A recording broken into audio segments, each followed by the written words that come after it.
في نوفمبر سنة 2000 ظهر راجل غريب على الإنترنت اسمه جون تايتر، وقال كلام هز العالم، وإنه مسافر بالزمن، وإنه جاي من سنة 2036 عشان يحذرنا من كارثة هتحصل.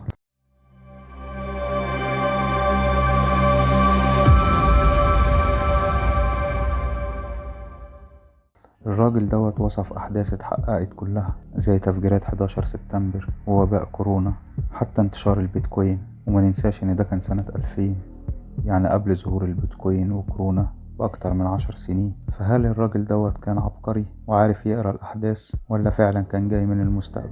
جون تايتر كان بيتكلم عن مستقبل مرعب، وإن في حرب عالمية تالتة هتبدأ في سنة 25، وإن الذكاء الصناعي هيتحكم في العالم، وإن الناس هتتخلى عن السيارات وهتستخدم مواصلات طائرة. بس أكتر حاجة خلت الناس تصدقه إنه وصف بالتفاصيل البيتكوين قبل ما تتباع ب10 سنين على الأقل، وقال هتكون عملة العالم، وإنها هتوصل لأكتر من 10,000 دولار للواحدة. جون كان عنده صور لآلة الزمن بتاعته، وقال إنها بتشتغل بالثقوب الدودية وطاقة المادة المظلمة.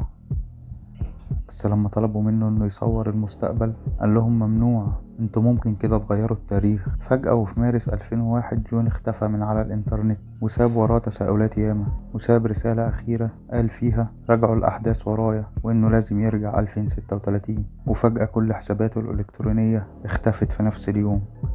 والغريب إن لحد النهاردة مفيش أي أثر ليه ولا لآلته. السؤال اللي يستحق التأمل، هل جون كان محتال أم عبقري، ولا فعلا جاي من المستقبل؟ وهل تنبؤاته عن 25 هتتحقق؟ نتمنى لأ. لازم نفهم ونتأكد إن العالم مليان أسرار مستحيل نفهمها كلها. فكر كويس، يمكن تكون انت اللي هتقابل جون تايتر المرة الجاية. لو وصلتوا معانا لحد هنا اكتبوا لنا رأيكم في الكومنتات، واكتبوا لنا عايزين نتكلم عن ايه تاني. وما تنساش تدعمنا بلايك، كومنت، سبسكرايب. شكرا ليكم.